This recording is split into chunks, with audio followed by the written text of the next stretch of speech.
Pushing myself can go two ways, getting more confidence or getting a setback.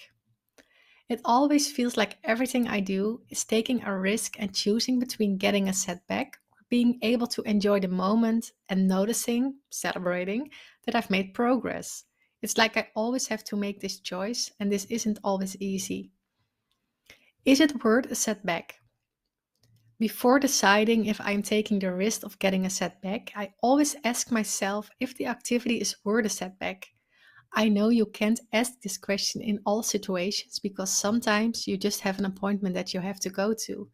However, when it comes to social appointments, I always ask myself this question. Just thinking about this question makes me more aware of if I really like the appointment I made and if it's worth my energy. When it's worth a setback, this means I love the activity. I always go, and even if I'm anxious, I push myself. Most of the time, I'm getting more confidence. Pushing myself helps me to get more confidence about what I'm able to handle. Sometimes I just think that I'm not able to handle an activity, while in reality, I'm able to handle it and also enjoy it. Every time I experienced this, I was always so happy that I took the risk of getting a setback. We don't know if we will get a setback, right? So why not choose the risk for the sake of happiness? These moments made me decide that I will push myself again next time because I don't want to live my life with regrets.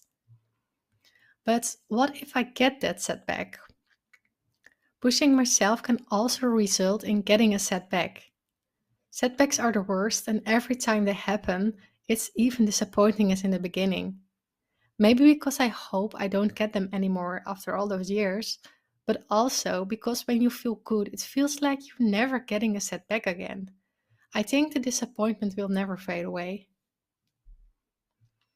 My setbacks in the first 2 years. The difference I notice is when I get a setback right now compared to when I had a setback in the beginning, is that they won't last that long anymore and they are less intense. When I had a setback in my first 2 years, I felt completely off and couldn't do anything. Sometimes I had to lay down in the dark for a full day. The setbacks could also last for weeks. Believe me, when they last a few weeks, you've been losing hope in everything. I was in that negative spiral very often because I experienced more bad days than good days. My setbacks right now, after almost 5 years.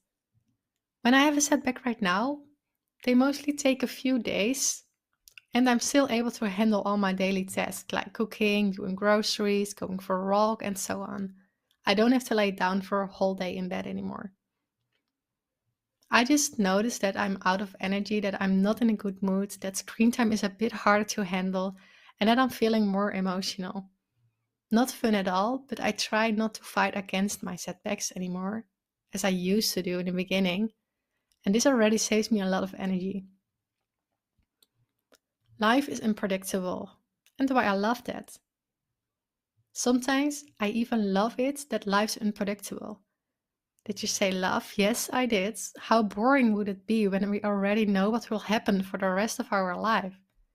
The unpredictability gives me more perspective. It sounds maybe cliche, but it helps me to live in the moment.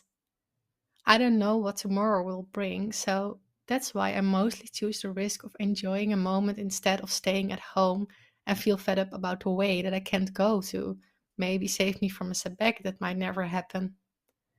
And you're feeling okay, try to enjoy life to the fullest because we all know that 1 second can change your whole life, right? We don't know what the future will bring. To which side are you leaning to when you're pushing yourself a bit? One, getting more confidence, or two, getting a setback? I'm curious about your answer and I would love it if you share it with me.